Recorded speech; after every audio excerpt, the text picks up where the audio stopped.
Hello guys, welcome here to another edition of Tinkle Sports Talk. Might be the final time we ever say this. We'll have an announcement at the end of the show. Yes, sir.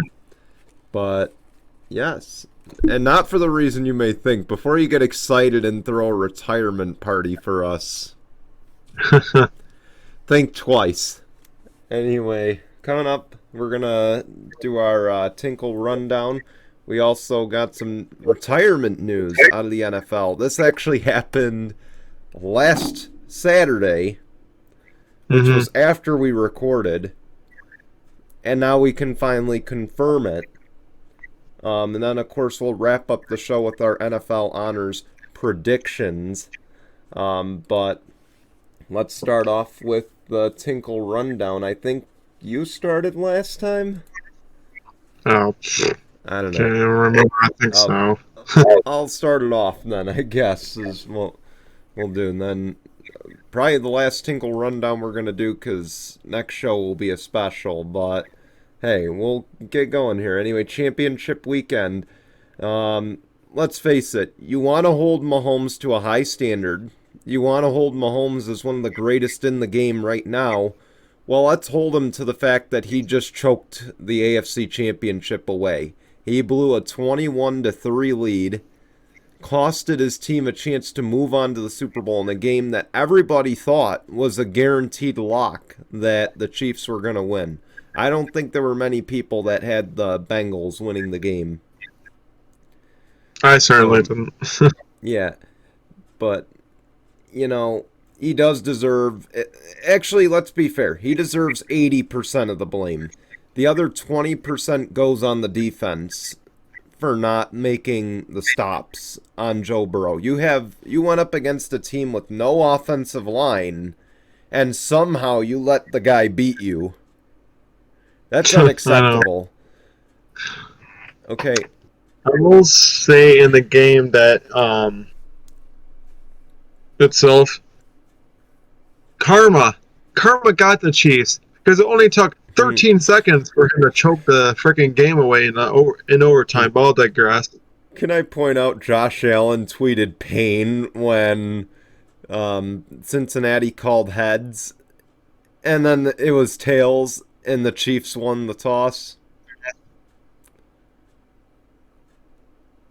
I'm sure he was watching that game mildly. He was. But no, I just thought I'd throw that out there. As far as the NFC side goes, another 10-point lead was blown by Kyle Shanahan and the 49ers, which led the Rams to a Super Bowl berth. And needless to say, I thought this week, if it was a close game, no one blew a lead, Jimmy G wasn't the reason they lost, I thought maybe we'd be sitting here and saying, boy, it's going to be hard for San Francisco to move on from Jimmy Garoppolo. I stand corrected here. I think now it's all but certain that the Niners are moving on. And it looks like Jimmy G's going to have a lot of say in where he goes. Can I just say, why not trade him to Tennessee at this point? I know there's a lot of quarterback-hungry teams. I mean, the NFC South, for one, is going to be an entire division looking for quarterbacks. It would be interesting to see if he goes to the Las Vegas Raiders, only because of that whole Josh McDaniels connection there. But I think we'll see. That's less like. I would say more the Steelers might be the likely destination. I mean, I just don't think that would work for his situation either, just because, it might be an upgrade from...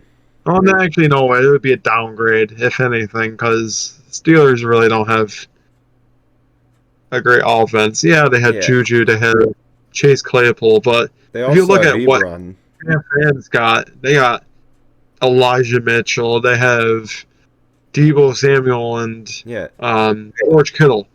I hate to say it, 49ers are probably one good quarterback away from being a legitimate Super Bowl team. remember what I said at the beginning of the year. Jimmy G will give him the best chance to win. Trey Lance is the best quarterback for Kyle Shanahan's system he wants to run. Well, yeah. There's a difference there. I feel like Jimmy G in the right situation can help a team win games. I think wherever he goes, he's going to be that bridge quarterback, and chances are he's probably going to be a bridge quarterback for the next 2 to 3 years. Yeah. Only because, let's face it, this quarterback class, not very, it doesn't stand out. Let's put it that way. It really doesn't look good compared to the last few years. Right. And don't get me wrong, I mean, if they do move on from Jimmy G, Trey Lance did show some promise to eventually get there as quarterback. I just don't think he's ready yet. No. If I had to gauge who's more ready, Jordan Love or Trey Lance easily way more ready for the next level. You know, one team that I could see probably getting Jimmy G that maybe makes some sense. Don't roll out the Tampa Bay Buccaneers, because I know they're going to be in line. They're going to be in line for a quarterback. And Jimmy G. That's why I said the entire NFC South is going to be looking, because the Saints, the Panthers, I wouldn't even rule out the Falcons at this point. I think every year it's getting closer to them moving on from Matt Ryan. Yeah, ever since that whole Super Bowl run for them, they haven't been the same. Hell, I wouldn't even mind seeing Matt Ryan go to Pittsburgh at this point. Because I feel like him, a Super Bowl quarterback, I wouldn't say he's not a winning quarterback, but a Super Bowl quarterback with a more than capable head coach of getting there. I feel like this is a good partnership. But again, maybe we'll talk more about that in the offseason. Number 2 on my list here, though. Yeah, this one's an odd one. I'm not going to lie, this is a touchy subject. But Brian Flores has sued the NFL along with 3 franchises, claiming that the Rooney Rule doesn't do enough. His interviews were just to follow the Rooney Rule, and that he wasn't really considered a serious head coaching candidate. On top of it, Stephen Ross paid him $100,000 for each loss that he got in his tenure as the Dolphins head coach.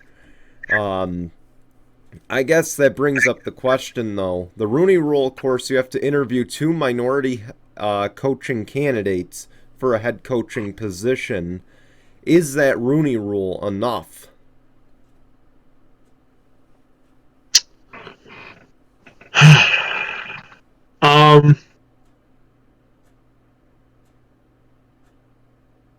I mean, I guess it all depends on how many people you have in line for the job itself. Because, maybe it could be more. And I think they should get a chance. Mm-hmm. Not gonna lie. I think in the sense of, like, how many true candidates you do interview could be enough. Because, I mean, there's some real good ones out there. I honestly, if I'm Brian Flores, this whole thing with suing might have derailed your chances of even becoming a head coach now. It has. Not gonna lie. If you look at this, who wants to have a guy that's gonna go out there like, well, if you fire me, I'm just gonna sue you. That kind of looks bad on his image. Like, teams are like, I don't want you as a head coach. Like, I had you as a strong candidate. Now I'm gonna X you off the list because of that. So he kind of derailed his chances of even becoming a head coach next year.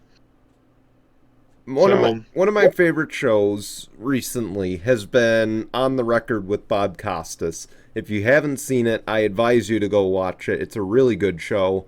He interviewed Jerry Jones in the fall, and it was about the Dan Snyder accusations. He was asked, should Dan Snyder sell his team? And it appears, based on that interview, that these owners all stand in a cult. Well, I wouldn't even say a cult. It's like a fraternity of NFL owners. And if you attack one of them, let's look back as well at the Colin Kaepernick situation back in 2016, 2017, when Donald Trump attacked him and said, you owners should be firing your players that are kneeling for the national anthem. Look at what happened the next week. All the owners went out on the field and took a knee with their players in unity. And it probably wasn't because of that. It's because the owner said, hey, you don't boss us around. I don't care if you're the president of the United States. You don't boss us around. Now when Brian Flores looks for a job, it's going to be, hey, you sued one of ours. You sue one of ours. You sue all of us. You're done. Yep. So, I hate to say it, it's a very bad image, but I can understand the whole situation behind it. The Rooney Rule might not be enough in that sense, where you probably should interview more and give them a second interview to get very close to becoming one. Because, not gonna lie, I mean, Brian Flores had a pretty good tenure in Miami. You know, minus maybe he had a couple of different times where he could have made playoffs, and they didn't. Not gonna lie. But you know, you kind of just derailed all momentum, because I hate to say it, there was still a couple of teams that are looking for head coaches. You could have still gotten one. But you just had to be patient. Here's the thing. At the very least, you could have gotten a coordinator job for next year. You know, but looking at it though, the Vikings are going to hire Kevin O'Connell. It was already announced, basically, without being announced, because obviously it can't be while O'Connell's preparing for the Super Bowl. But, you know, then the Jags, I think Byron Leftwich just pulled out of the Jags job, so... Oh, really? Yeah, now it's between Doug Peterson and... There's one other coach. I literally just read it, but Doug Peterson appears to be the front runner for the job now. And, you know, what I will say is I don't want to look at it as the Rooney Rule isn't enough, but the Rooney Rule was the groundbreaking rule. Okay?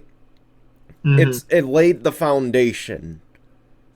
It shouldn't be looked at as that's all we can do. Okay? There should be more initiative to get there. Right. You know, there should be more initiative. You know, a few years ago, I made fun of the incentive of, you know, giving a team a second round pick for hiring a minority candidate. Because I'm like, really? It has to come down to this to do it? But maybe... But now that I look at it and look at how things are going this offseason, maybe a little more incentive might be just that. Maybe you add more cap space to teams that do this. Maybe you do add more draft picks. Okay, so for teams that are, you know, depending on where they are in this mix, I mean, the Vikings, look at it, they're a team that's a good coach away from being in contention. Maybe the Vikings, you say, hey, if you hire Brian Flores, we'll give you an extra $20 million on the salary cap. Now you can go out and get Allen Robinson or a top receiver, or get that nose tackle that you need. I don't know what the Vikings need, but I'm going to say, you know, maybe some more incentive would do some good.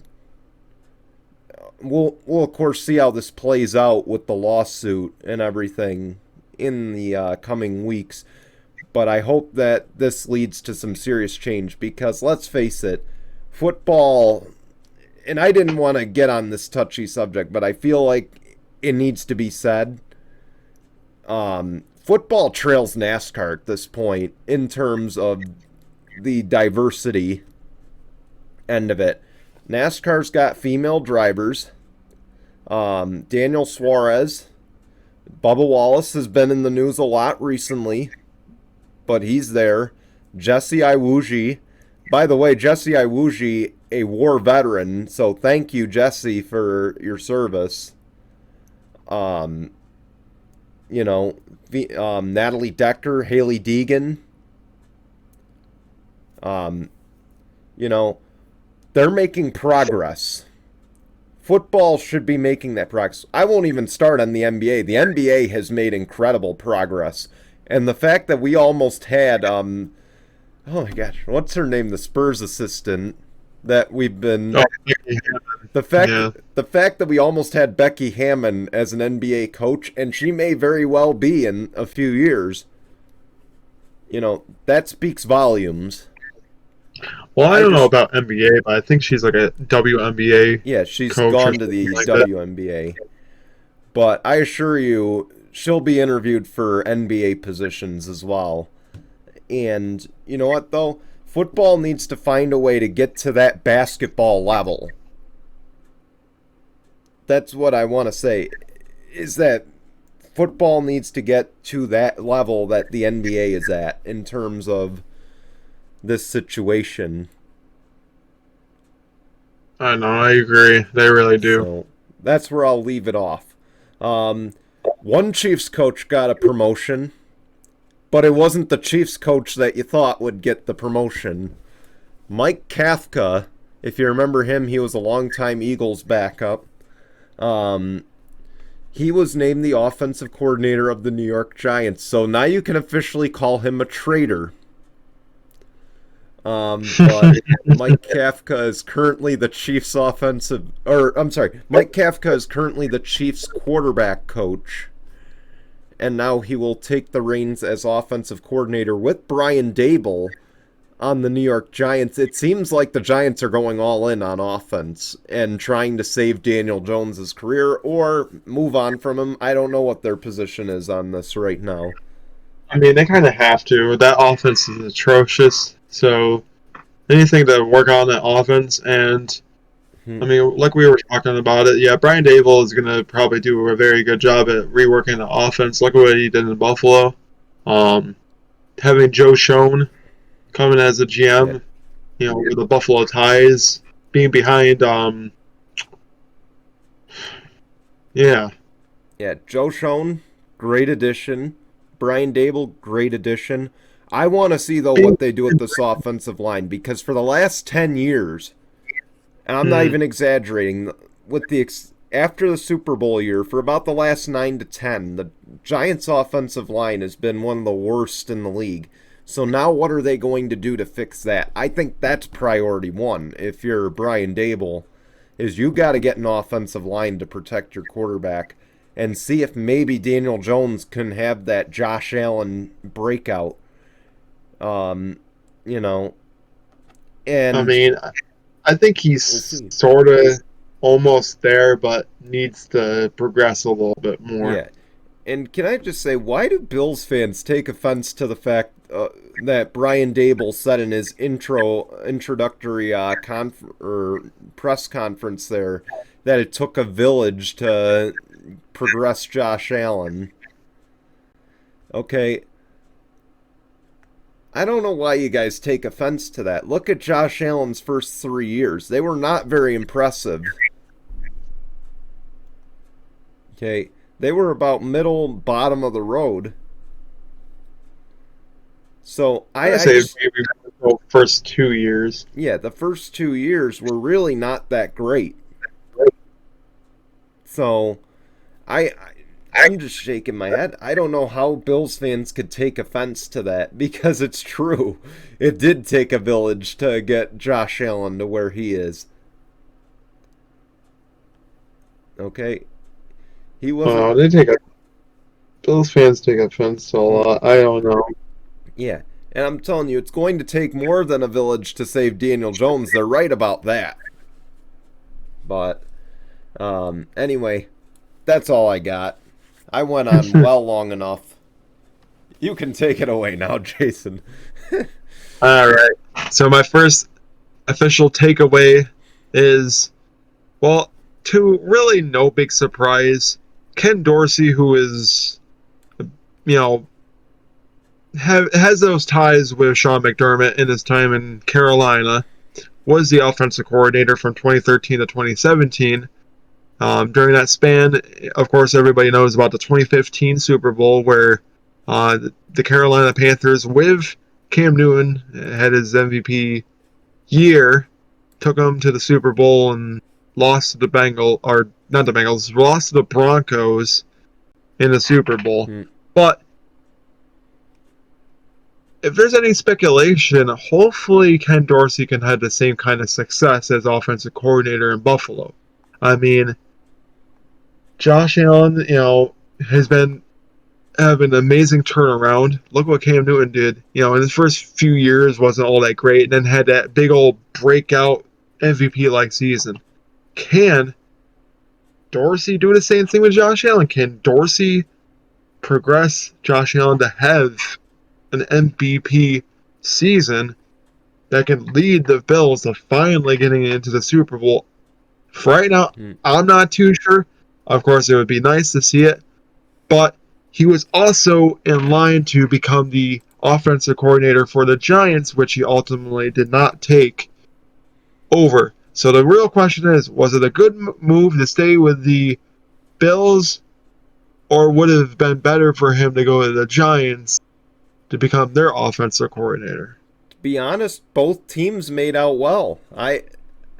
I gotta admit there, both teams made out well. Ken Dorsey gets a chance to call plays on the offense, which is essentially a promotion for him.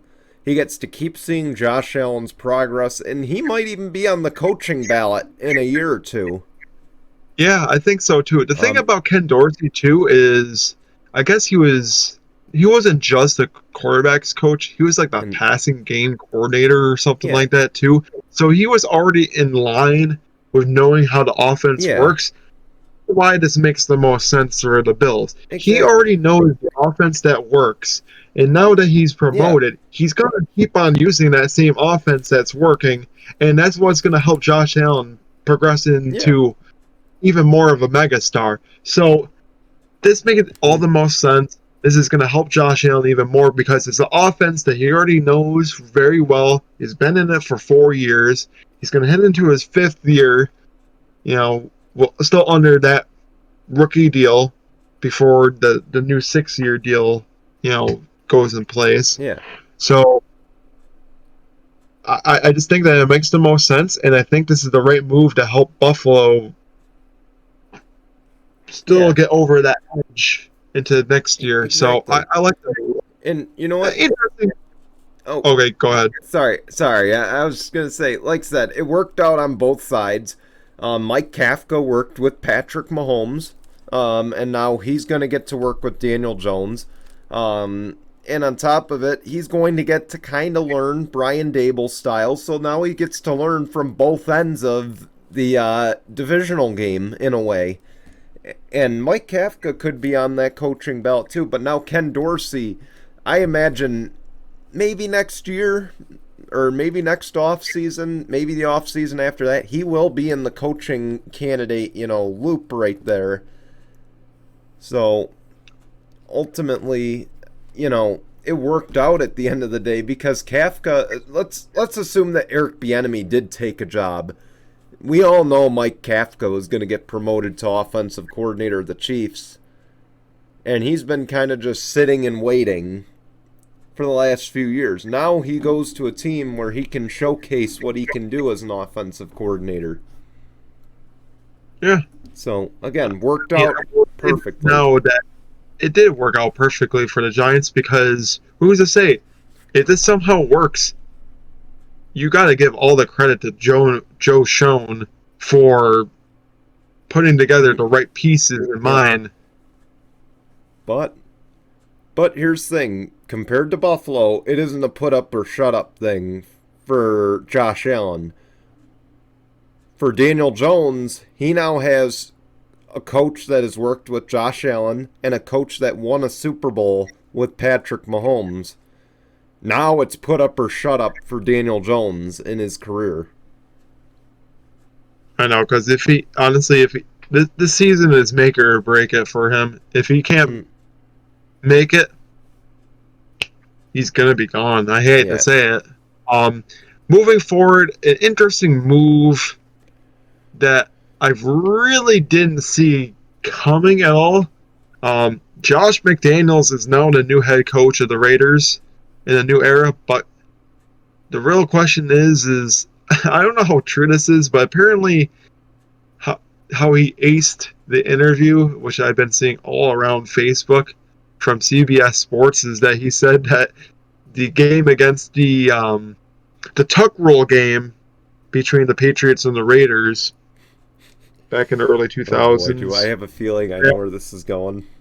Yeah, that he said it was a fumble, which, I mean, in today's day of game, it would have been a fumble. I mean, not gonna lie, but apparently that's how he aced the interview and got the job, is because he said it was a fumble to Al Davis there. I just shake my head. Why the hell would you even bring it up in your interview anyway, if that's true? Because I need to know if that's literally true or not. I need for Al Davis to come out right now and be like, "Oh yeah, that's exactly what he said in the interview." Josh, I mean, I know the situation with the Patriots is a crappy one, but really, the freaking Las Vegas Raiders, you could have had any other team to go to. You could have gone to Minnesota. You could have gone to New Orleans, but the freaking Raiders of all teams, I don't know. I mean, I know that they need a fix up on that offense, but jeez. Can I just say this real quick? That's what Josh McDaniels did in his interview. Oh yeah, he was cussing up to the owner's ass, all right. Yeah, you got that right. And no, I guess the real question I had was, is he gonna have the same success, or is he gonna fail? Another Broncos type situation for him. I'm telling you now. I would have rather had Rich Bisaccia if I was a Raiders fan. I think Rich Bisaccia was the better head coach. And let's face it, he earned the respect of his players. I just don't get why you'd move on from him. He had the respect of the locker room. He led the team to the playoffs. And now you dumped him. I don't know. See, I more go for progress than I do for, oh, look, a guy in Belichick's tree. Let's go grab him. I mean, I guess the only real reason why they decided to go after Josh McDaniels is, oh, well, he helped Brady, wins multiple Super Bowls. He helped Mac Jones, get into the playoffs in his rookie year. Maybe he can help Derek Carr finally get over that hump. Well, yeah, I think so. I mean, he's taken other quarterbacks and had success with them, but the thing is, outside of New England, he hasn't done very well. I mean, Josh McDaniels. Look at Matt Patricia as well. Look at how many players left Detroit because they didn't want to play for him. Look at how many players from Detroit went back to New England because of him getting fired and going back to New England.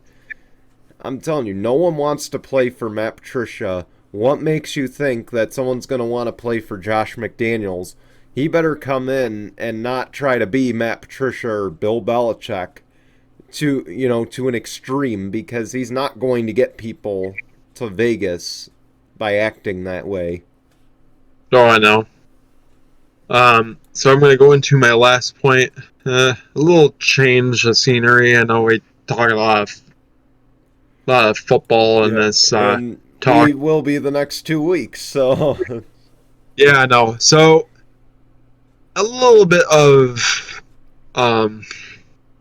a painful thing. If you're a Jazz fan, which I'm not, but if I was, seeing Joe Ingles, who had such an amazing season last year, now you lose him for the rest of the year as he suffered a season-ending torn left ACL injury. I wrote down, I asked this question, will it hurt the Chaz's chances to compete for a championship this year? I think so. I mean, they do still have some good talent. They have Rudy Gobert, they have Donovan Mitchell, but not having Joe Ingles in there is going to hurt them big time. The Jazz really, really good last year. I mean, I want to say they were the number 1 seed in the West. They did ultimately lose to the Suns, and the Suns made the finals and lost to the Milwaukee Bucks. But you look at the Jazz, like Jazz always put up really good seasons as of late. But the thing is, now that you don't have your main starter, that's just going to be a big loss for the rest of the year. So honestly, I will say yes, it is going to hurt their chances of competing for a championship, especially when you have teams like the Warriors who are back up on top. You have the Suns who are up there. You have you have the Memphis Grizzlies that are starting to rise with Ja Morant. It definitely derails the Jazz's chances. Don't get me wrong. I think they'll still be a playoff team, but not having him in there is really going to hurt getting into possibly a Western Conference championship appearance. Let's face it, the level of competition in the West is much more divided than it is in the East, per usual. But there's 30 games left. I don't really see much in the way of changes. If we had like 40 or 50 left, totally different ball game. But to be honest, it's going to come down to the Suns and the Warriors, barring any sort of dramatic change on either roster. It's going to come down to those two out of the West. And the East is a mess. The East could be any one of these 10 teams that are going to make it in. I mean, the Hawks could catch fire, and look at it. The 10 teams, there are 12 teams within 8.5 games of each other in the East as of Thursday night. You want to know how many teams are within 8.5 on the West side? 3. Okay. Yeah, probably the Suns, Warriors, and the Grizzlies.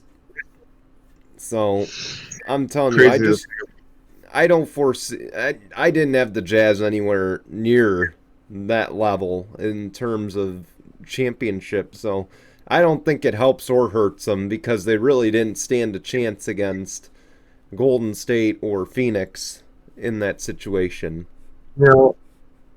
It's crazy to think about because I've been seeing a lot of how the NBA has been this year. I'm almost half expecting the Lakers are going to miss playoffs again. I'm almost half expecting it. They are not that good. LeBron put together a team of really past prime players, and I hate to say it, it's just not that good because of it. Maybe we gotta learn. Don't get me wrong. There's probably going to be some deals. I think Russell Westbrook is going to be one of the ones that gets traded. I know he just got traded this offseason from Washington to LA, but I'm pretty sure that he's going to get traded again. We'll happen to see. But what I also was going to say is the West just doesn't look as good as the East does this year. There's a lot more teams that are pretty good in the East. I mean, like, I can probably tell you all of them. I mean, you got the Heat, Bucks, Nets, 76ers, the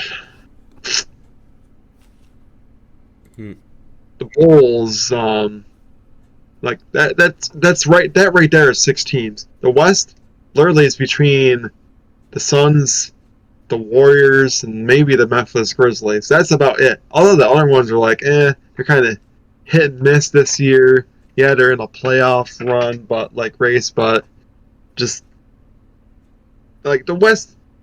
If it's not between the Warriors and the Suns, then I have no idea. Between the East, it could be any one of those, like 6 or 7 or 8 teams. They're there. Like it's wide open in the East. The West is like it's probably going to be between the Suns and the Warriors. Not going to lie. So and I'll leave it as that. All but right. man, big old retirement. Oh, One we didn't expect. And not let's face necessarily. it, it's going to really hurt Big Ben a lot more than it's going to hurt. It's going to really hurt Big Ben, I guess is what I'm going to say. Tom Brady announced his retirement from the NFL. We're running a little short on time, so I'm going to run through this real quick. Saturday, Adam Schefter and ESPN leaked this prematurely. Tom Brady got mad, and then 3 days later, Tom Brady said, "No, you know what? I'm going to retire." 35 playoff wins, most all time, 15-time Pro Bowler, 3-time MVP, maybe a 4-time we'll be talking about next week. 7-time Super Bowl winner, more than any franchise in the NFL. 624 pass touchdowns, most all time, 84,520 pass yards, also most all time. Should I also add that he barely got 1,000 rush yards in 22 years? But sorry, I have to end it on a bad note there for him, or on a funny note. Can we declare Tom Brady the undisputed and potentially unchallenged GOAT if the league dissolved today? I'm not even going to debate first ballot Hall of Fame. Oh yeah, I mean, as much as it's hard for me to admit, yes, the kind of career he put together for being somebody that we didn't even know if we were gonna know a quarterback named Tom Brady at all. Getting that chance to having that great dynasty with the Patriots and winning so many AFC East titles, yeah, I mean, of course he's the GOAT. Undisputed GOAT. Let's face it, it's the end of an era. I'm gonna shift a little. I'm gonna kind of pivot a little bit here. It's the end of an era here, but I will tell you the future is in great hands in the NFL because Joe Burrow, Justin Herbert, Patrick Mahomes, they're gonna run the league for many years, and I'm pretty sure I'm forgetting Josh Allen as well. So those four are gonna be running the league for years to come. And then, of course, you still got Aaron Rodgers and Russell Wilson hanging out. And Russell Wilson's going to get back to the top eventually.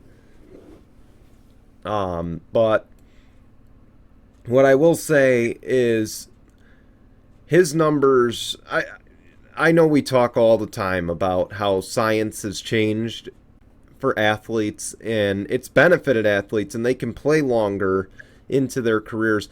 Maybe Mahomes does play till he's 45, but I could tell you, I just don't see him matching Tom Brady's numbers. 84,520 pass yards, I just don't see that being touched. Plain and simple. Mahomes may be a 15-time Pro Bowler, maybe Joe Burrow will. Joe Burrow's been getting a lot of Brady comparisons this entire week. Because it is his second season and he's in the Super Bowl. But 35 playoff wins, probably never going to be matched.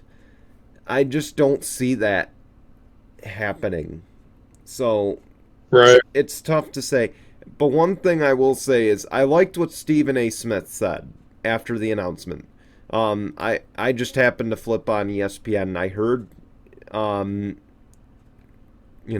I heard Stephen A. mention, I hope Tom Brady stays in the league just as Peyton and Eli did when they retired, just like Drew Brees.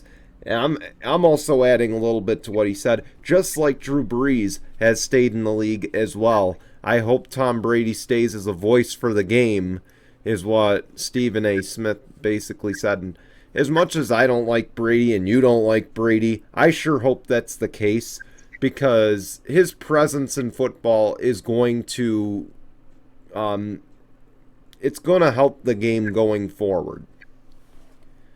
I know we got good young stars right now, but the presence of the older stars, the stars of yesterday, is going to be just as big. Yeah, I think so too. Yeah. I won't say, yeah, just because he retired, it will derail. It won't make Ben Roethlisberger a first ballot Hall of Famer in 2027. No, I'm sorry. I don't see any way that 2 quarterbacks get in on first ballot, but I could be wrong. But I think that's all we got for the first half of the show. There's no halftime show, but coming up, we'll make our predictions for NFL honors, and then, of course, we'll have a nice tinkle on this about another NFL announcement this week. You'll want to stay tuned to our thoughts here. Tinkle Sports Talk resumes in just a moment. All right, welcome back. Before we begin with our NFL honors predictions here, I point down to the bottom, of course, where it says follow us on social media at Tinkle Sports. On our Twitter page, if you follow us on Twitter, we have some Twitter polls going right now for our Super Bowl. For the Super Bowl, we have about 9 questions that we asked. We hope you vote on them. We hope you put in your input. I know there's been a few responses already as of Thursday, and we do thank those who do respond. But, of course, we will be reading those next Sunday on our show. So you will want to vote on those so your voice can be heard, and we can debate this on Sunday morning next week. But anyway, on to NFL honors. Let's start with Coach of the Year. Jason, who do you think's going to get that? Oh, Zach Taylor. I mean, look what he did. Taking, like, a team that didn't even get anywhere close to the playoffs last year to a Super Bowl run, deserves the Coach of the Year. Zach Taylor. I wanted Cliff Kingsbury early in the year, and I thought he had it. But then that second half of the season meltdown that he had kind of deflated that chance of him winning that award. You know, Mike Vrabel's in the running, according to Vegas as well. And Mike Vrabel does deserve credit for Tennessee's run without Derrick Henry. I think it says a lot about Mike Vrabel, but it also has Matt LaFleur as the third candidate. I'm sorry, I just don't think Matt LaFleur is Coach of the Year. Look at what he did with Jordan Love. So, needless to say, I think Zach Taylor undisputed. I mean, from last place, from hot seat to Super Bowl speaks volumes. Now, I mean, I know the votes were released before that, but still, nonetheless. Offensive Player of the Year. Who do you got here? Like, are we doing AFC and NFC offensive players? Offensive. They're just doing it like Offensive Player of the Year total, like overall this year, I guess. Oh wow. Jonathan Taylor for Offensive Player of the Year, and then Defensive Player of the Year, TJ Watt. Wow, you skipped a bit ahead there, but yeah. I'm going to go. It's a tough one, though, because Cooper Kupp is just as good, but I don't know. Jonathan Taylor deserves to be in the MVP race. He deserves to be the front runner. I think this is going to be the compensation prize for him as Offensive Player of the Year. Let's face it, Cooper Kupp got a lot of, F it. Cooper Kupp's got to be out there somewhere throws from Matt Stafford. Not to say that Cooper Kupp didn't do a lot of it on his own, but still. Defensive-wise, TJ Watt was phenomenal this year. Aaron Donald, just as good. I think TJ Watt broke or tied a record, didn't he? Yeah, 22 and a half sacks. Yeah. The same record that Michael Strahan set. Yeah. I thought so. So, no, I'm going to go TJ Watt there as well. Let's get on to the let me go back here. So now we're on to Offensive Rookie of the Year.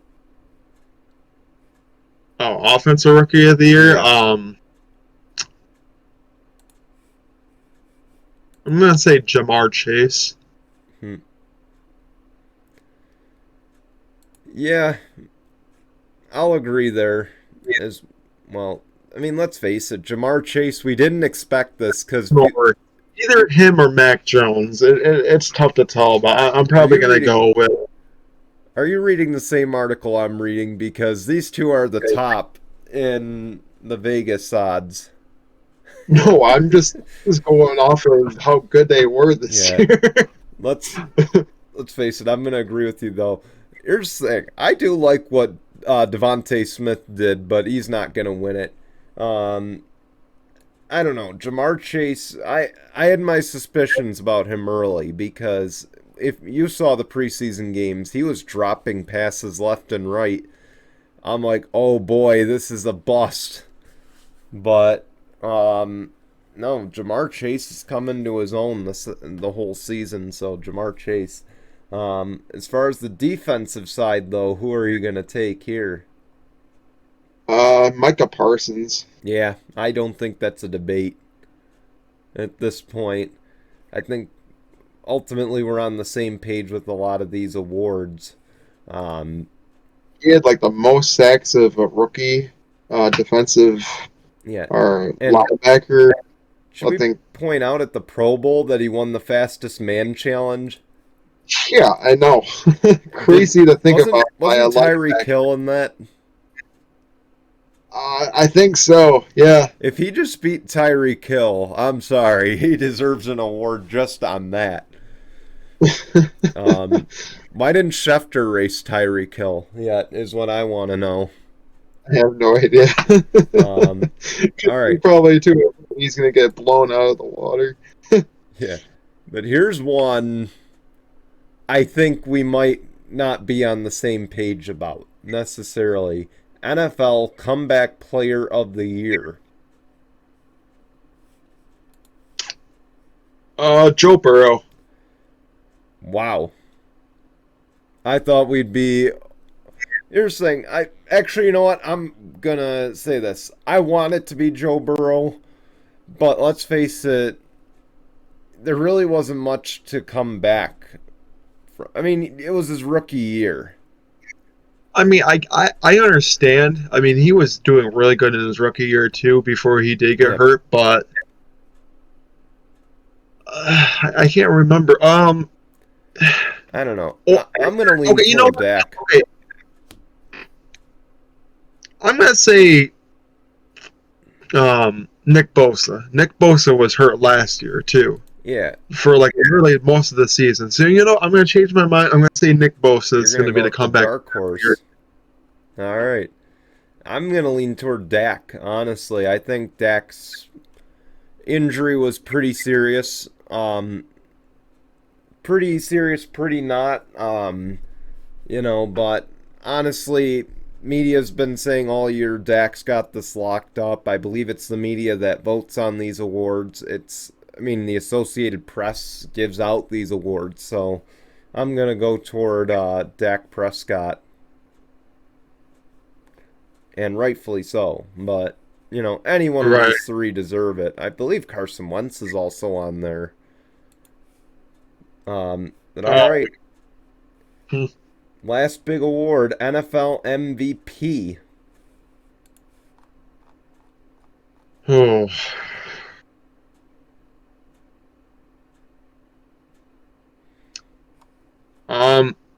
I'm going to have to go for Tom Brady because I'm pretty sure he was the only quarterback to throw over 5,000 yards this season. Yeah. And did it at 44 years old. So I'm going to have to go with Tom Brady. I hate to say he just did so amazing in his last season in the NFL. Yeah, he was short in the divisional round, but I just think he deserves it the most. Yeah.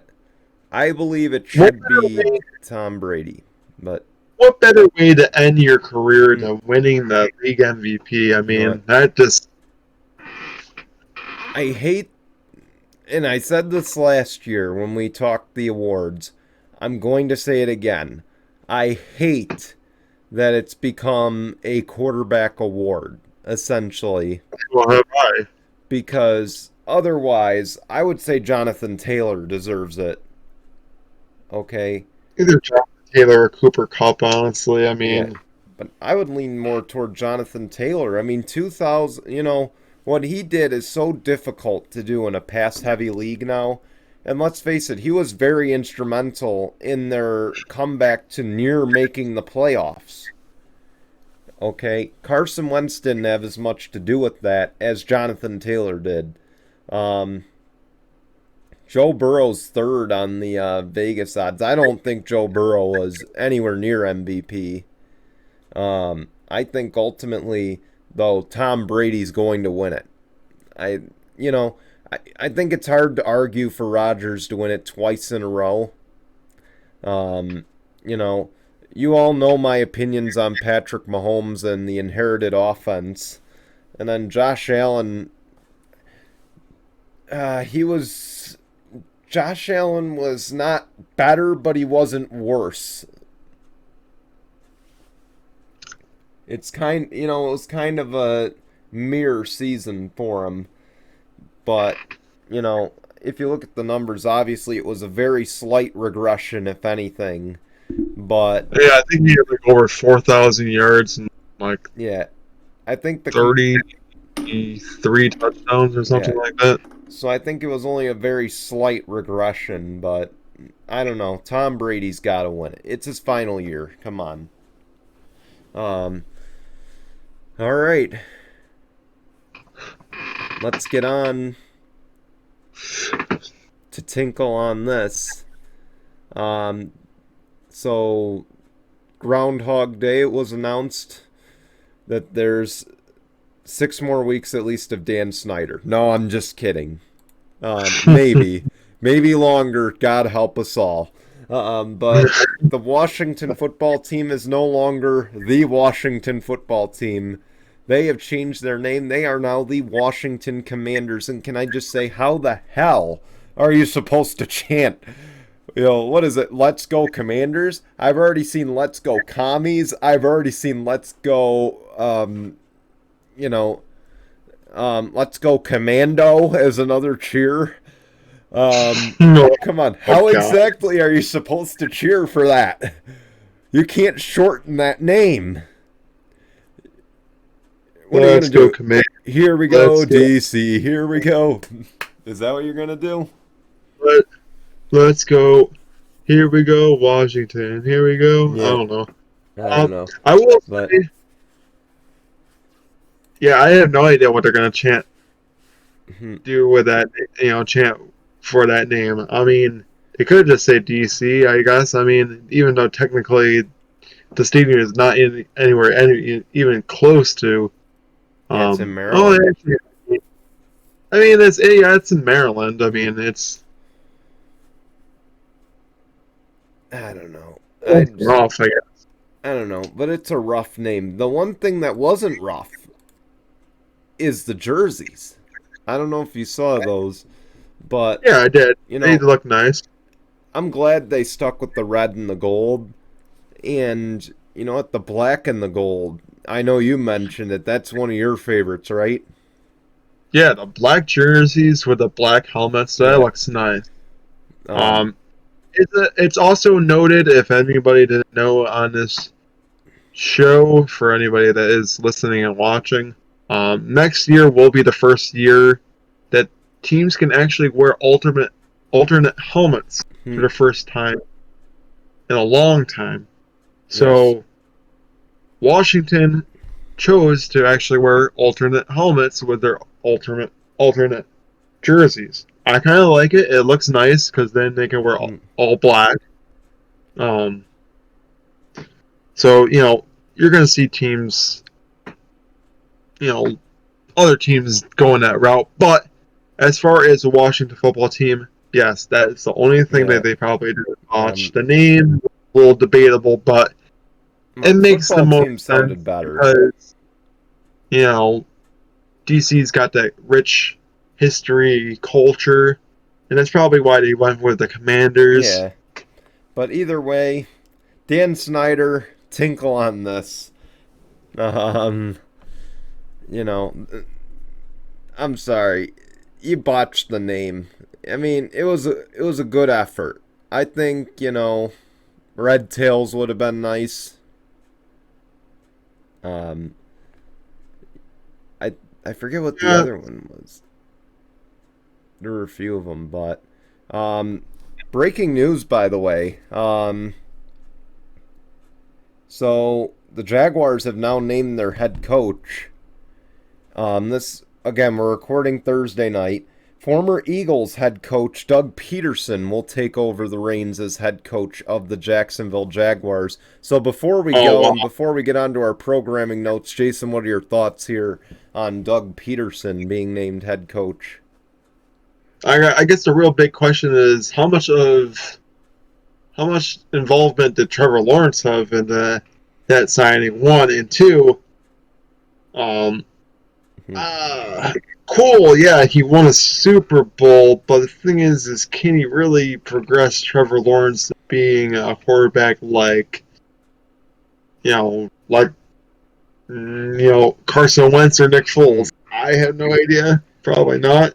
I don't think he's going to have any success in Jacksonville. So, Jacksonville, have fun in a couple of years looking for another head coach, because that's exactly what happened. We'll see who he surrounds himself with. I don't want to make any judgments yet. I think, Doug Peterson had a good run with Carson Wentz.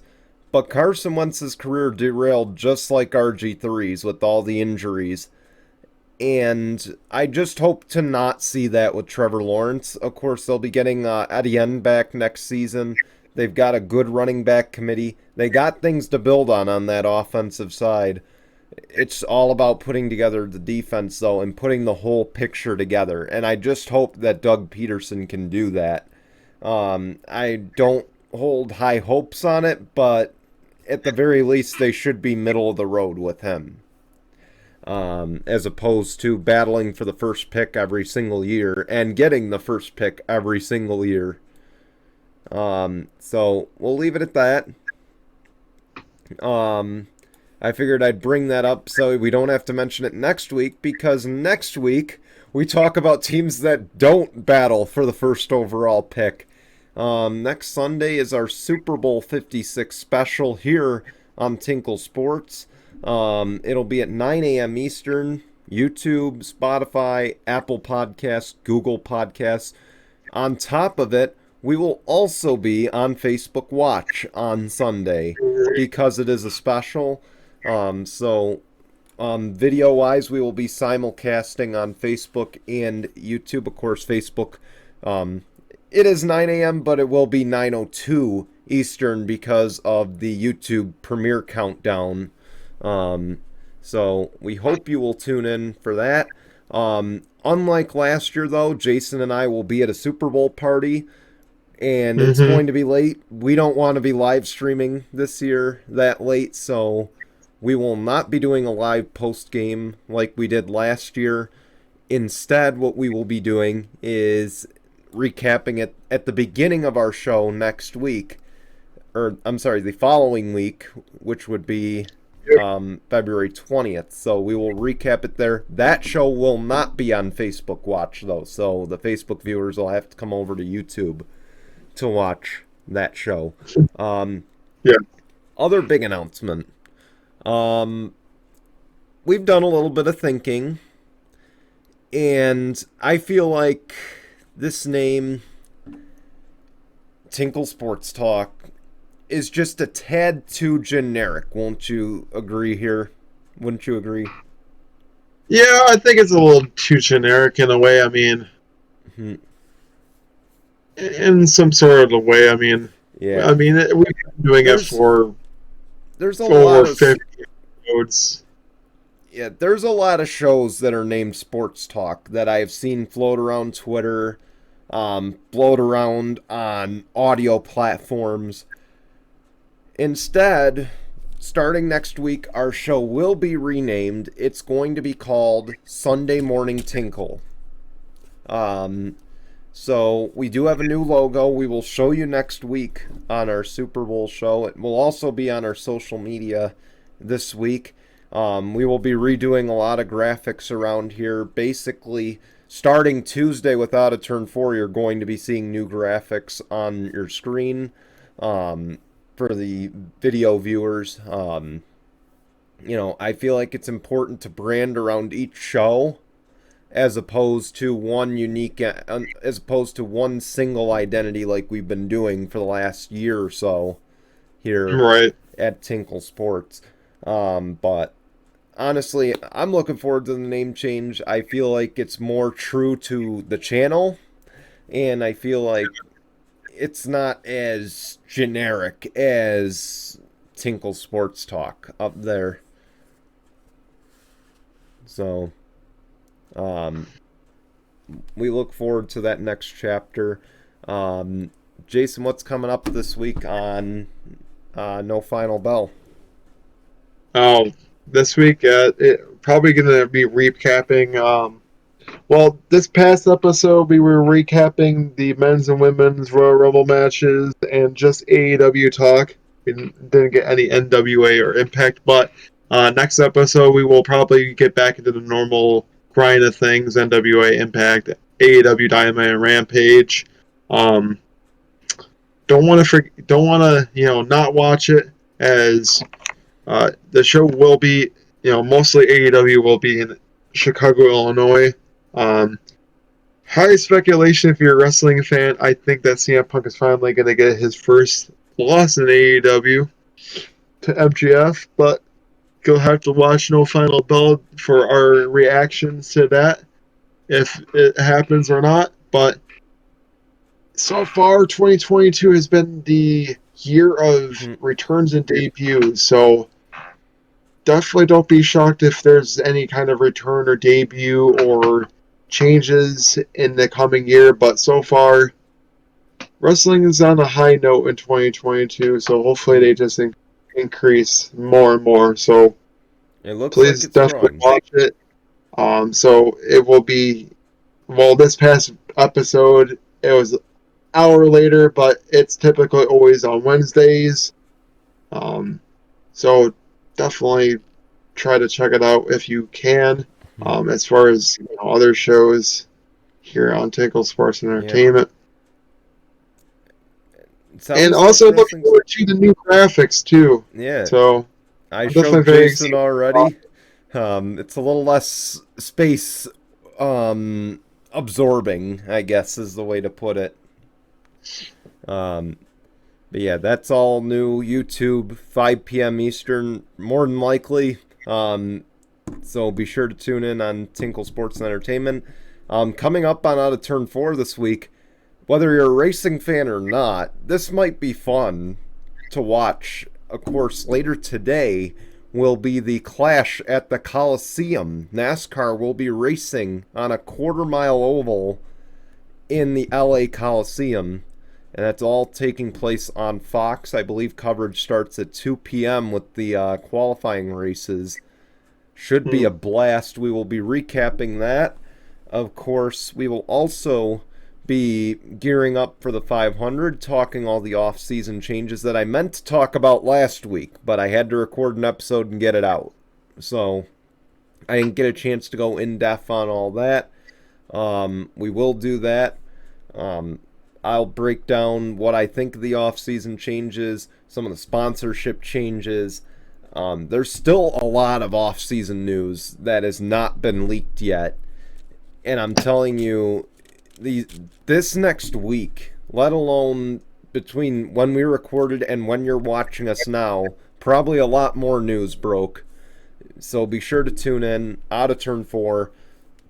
Of course, it is the final off week for racing before we go full go with the Daytona 500, which, of course, we'll have more on that. But tune in 5 p.m. Eastern Tuesday on Facebook Watch and on YouTube. Anyway, thank you all for watching. We're going to try to do that more often here at the end of our show here. Just kind of tell you what to expect on the shows coming up this week. So that way we can promote both shows, because you won't be seeing in the bottom right-hand corner anymore the show sponsorships. Nope, you'll just be seeing of what the actual show is. Yeah, so nowadays. Hopefully, maybe in the future, hopefully I will pass along to him what came up on Out of Turn 4 this week. Maybe he passes along to me No Final Bell stuff. to talk about on Out of Turn 4, or we just do it on this show. We don't know yet. But either way, hey, we thank you for watching. We'll see you next week for our Super Bowl special, and we will be very happy to welcome the Facebook viewers to the foray for 1 week. So, until then, guys, goodbye, everyone.